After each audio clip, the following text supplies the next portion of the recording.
The following program contains adult themes. Some scenes may be too intense for some viewers. Viewer discretion is advised.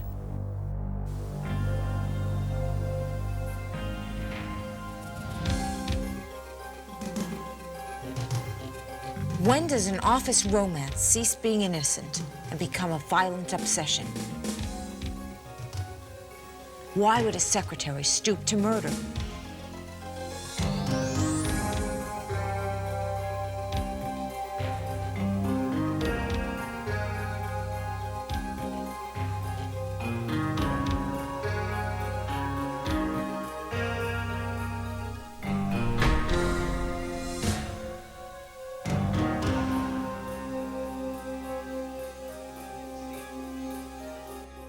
It seemed to me that the relationship between Don Pierce and Linda Culbertson was a time bomb waiting to go off.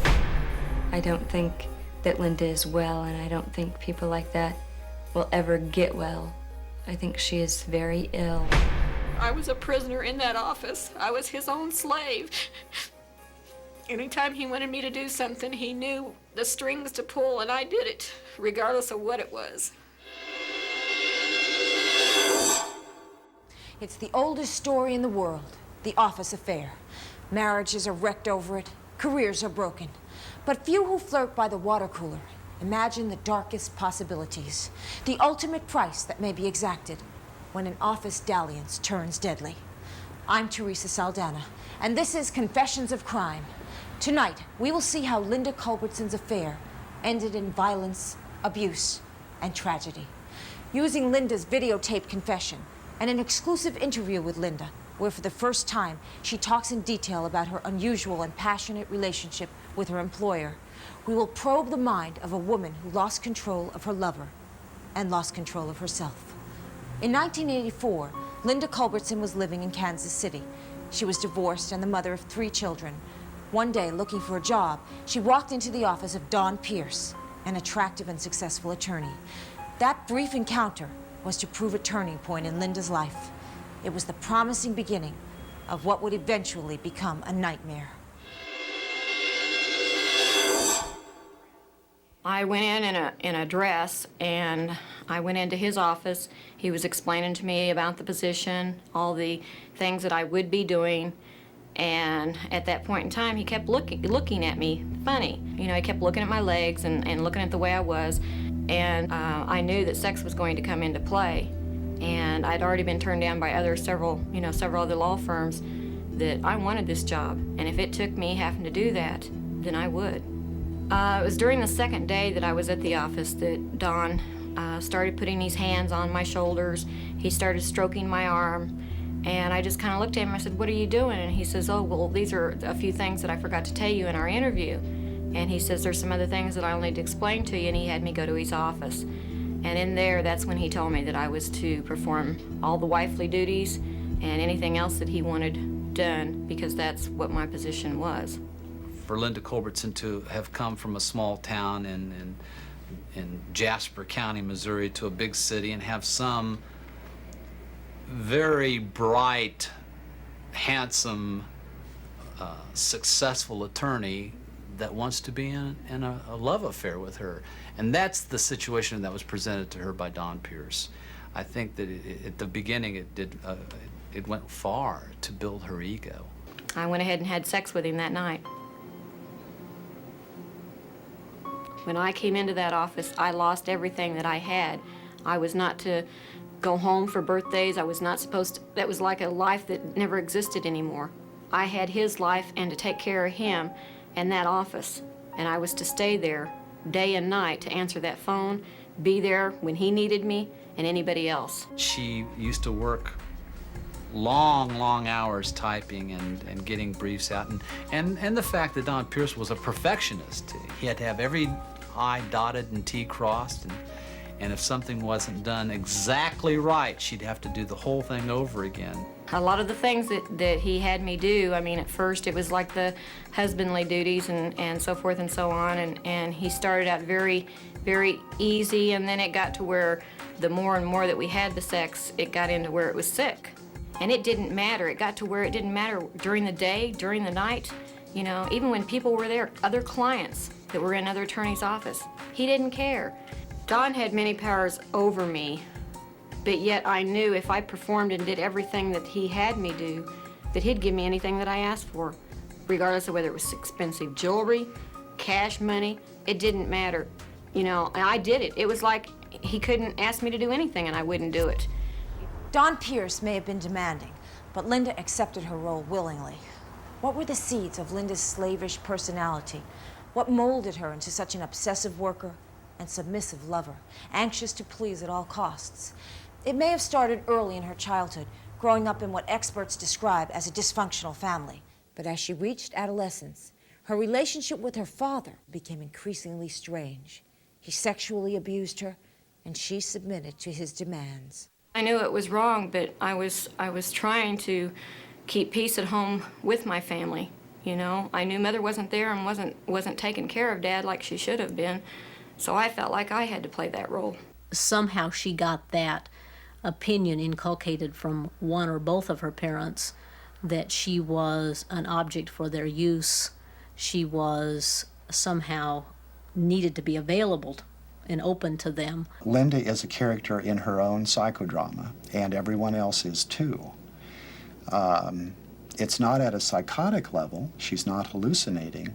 It's simply that in the family she grew up in, no one ever took off the mask. No one ever took her mask off and responded to the inside of her as if she were an individual human being.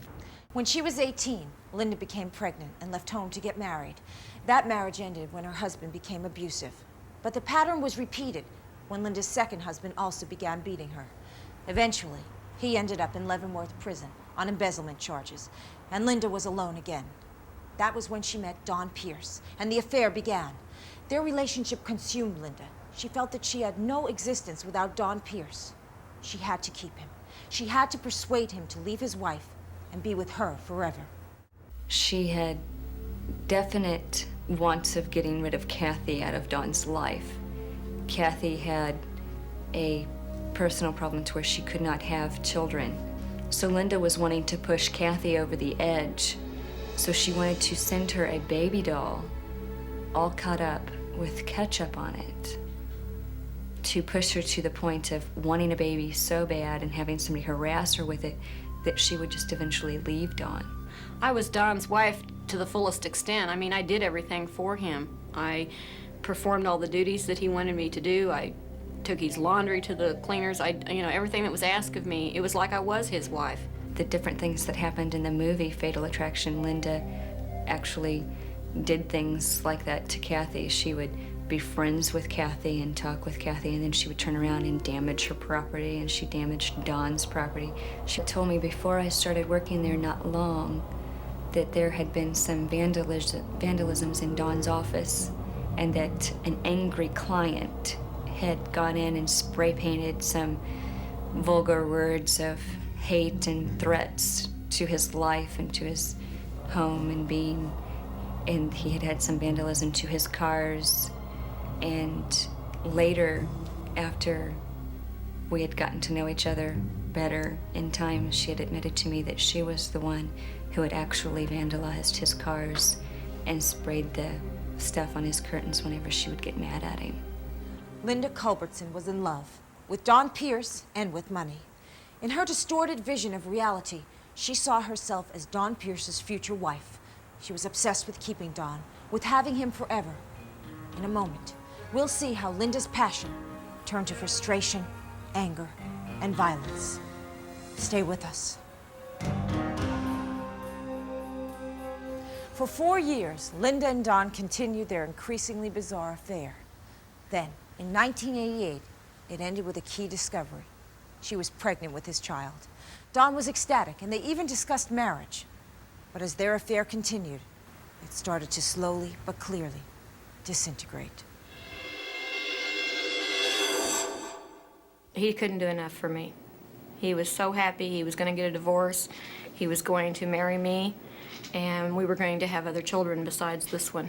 One of the conditions of her marrying him, however, was that she give up her own children. and that this was something that she was unwilling to do. She said that left her with the dilemma of not knowing what to do, so she had an abortion. When Don found out that I got that abortion, he beat me. In fact, I thought he was going to kill me. He choked me. He had bruises all over me. He threw me all over that office. Every time I tried to get away from him, he just kept coming to me. And he would hit me, and he would beat me, and he would tell me what I've done to that child. And he said, I'm going to do the exact same thing to you that you've done to him. Linda quite clearly remembers Don's regular abuse, but her co-workers have no memory of any violence as severe as Linda claimed. How real were Don's beatings? She was bigger than he was. I don't know that he ever really beat her. I never saw any bruises on her face or anything. I think I'd seen some fingerprints on her arms or her forearms where maybe she had been grabbed tightly, but I don't know that that was from abuse. I had heard at one point something that I thought might have been a slap. I don't know that he actually ever did any more than just mental abuse to her. Because of Linda's secret vandalism in the office, Don believed she might be in danger. He insisted that she learn how to use a gun, and he hired security guards to protect the premises, not knowing that she herself had been the secret cause of the destruction. She convinced Don Pierce that she needed to protect herself with a firearm. She needed to protect herself with a force of security guards because there were 4 or 5 individuals that had come in there, and she was in there by herself late at night. She had gone to the shooting range and learned to shoot a gun, and I saw 2 guns in the office. One was a shotgun and one was a handgun. Linda felt unable to break away from Don, as she later told authorities in her startling confession. He says, you're not leaving. He says, you know you won't. He says, I'll give you more money, I'll give you anything it takes, but you're not leaving. And the man thinks and thought he owned me 24 hours a day, 7 days a week. I couldn't have a life of my own. Linda Culbertson began to see Don Pierce as someone who would leave her. And she had tried to leave him and planned well for it, even getting another office, but she couldn't do that. Because of Don's abuse, whether mental or physical, Linda now desperately wanted a way out of their relationship. She wanted to escape. But Linda felt she could not just walk away. She felt trapped. And then she met Evanson Jacobs, the security guard Don had hired to protect Linda from the very robbery she herself was secretly committing. Him and his secretary named Linda, or whatever you want to call her to him, they just used to get into it and everything. And then, you know, she just started talking to me and everything, hollering she wanted her own business and everything like that. She can't run her own business because he won't let her run her own business, and, you know. One evening after Don had left, but before they had left, he and Jacobs both, Don and Jacobs, had gotten into a heated argument. And I went out to find out what was going on, and I guess Jacobs wanted to use the men's bathroom on our floor, and Don said no, he didn't allow that to happen. He didn't want them drinking coffee and pop, that they were there on their time, and that they were to be watching their post, and not to be bothering me for anything. Jacobs brought to the fact that night that he was so mad at Don that he was going to take care of the son of a bitch. And I said, what do you mean? He says, well, he says, I've got ways and I've got people of taking care of guys that are like that. You know, there was certain things that he said and did that, you know, I just I didn't believe it, and I just let him say these things. And I was scared, I was intimidated, but, you know, I should have known better. She asked me, did I know anybody? I told her, yeah, I know somebody that will probably do it, but he probably, you know, wants some money for it. And she asked how much. I told him, I don't know. You know, I told her it maybe $3,000 or $4,000 or something like that. And she hollered, $3,000 or $4,000, I don't have, you know, I don't have that kind of money. I said, well, you know, you ain't gonna get nobody killed for no less than that. I wanted somebody to make him hurt and do the things that he had done to me by throwing me down the stairs, knocking me up against the wall. I wanted him to feel exactly everything that he had done to me. And I just knew Jacobs. I thought he was serious. I hoped he was serious, but I didn't know for sure. She told me that all she could give up was like $500 to $600 for right now until her business got started. Then after that, she said you'd be making the money. That's what she said. I always denied the fact that they had gotten any money. That, yeah, I'd promised them a car and so forth and so on.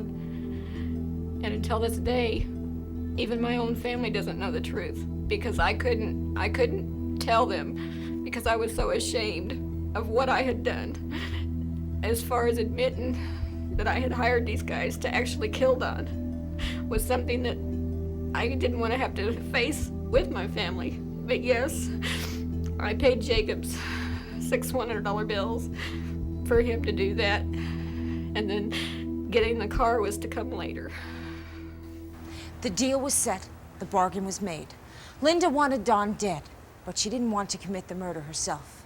In a moment, we'll see the strange turn of events when the killing so carefully planned gave way to confusion, a split-second decision, and ice-cold passion.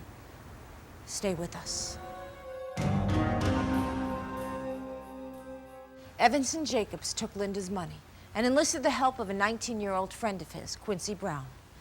The three of them planned the murder in detail, and on Monday night, June 5th, 1989, they came prepared to kill. But someone else was in the office, and they called it off. The same thing happened the next night. Linda was furious. She wanted Don dead. Finally, on Wednesday evening, the office was deserted. Quincy Brown tied up Jacobs to fool the police into making it look like a robbery. When they arrived, he went downstairs to find Don Pierce. Linda was in the next office. When that first shot went off, I thought, my God, they're serious. This is actually happening. They're really gonna kill him. And yet, it was like a relief. It was like, this man's never gonna hurt me again. He's not gonna hit me and beat me. But yet he just kept screaming. And I just wanted the screaming to stop. And he just kept it up and kept it up. The second shot went off and he screamed again. I mean, he was just begging for help. And I couldn't help him. I couldn't go out there. I was too afraid. Then the third shot went off. And then there was no more noise. Quincy Brown admits to having fired the first 2 shots, but his recollection of the final fatal moment is not the same as Linda's. He was screaming, "Help me, Linda, Linda, help me." And Linda stepped outside. I think she said it was the library door. She stepped out the door and was standing there, and he was still, trying to get onto the elevator. But I guess the elevator was hitting his legs. It kept opening back up. So she told me to shoot him. She's pushing me to the elevator, telling me, shoot him again, shoot him again. He's still moving. So I shot him, and when I shot him in the arm, and his arm flew back, and the briefcase flew with his arm. After you fired the 2 shots, you did what? And I turned around and I ran towards Linda, and I gave her a gun. And I ran out the building, I ran down the stairs. And I believe at that point in time that Linda Culbertson picked up the gun and fired the final fatal shot into Don Pierce's right eye, and that's what killed him. He was still alive until she fired that 3rd shot. How could Linda Culbertson swing so wildly from obsessive love to hate and murder? Was she a woman scorned, blinded by passion, and driven to kill the man she loved so as not to lose him forever to his wife? Or was she a calculating climber who had cold-bloodedly eliminated an obstacle to her future plans? Linda Culbertson, to this day, from my understanding to this day, denies that she fired that fatal blow.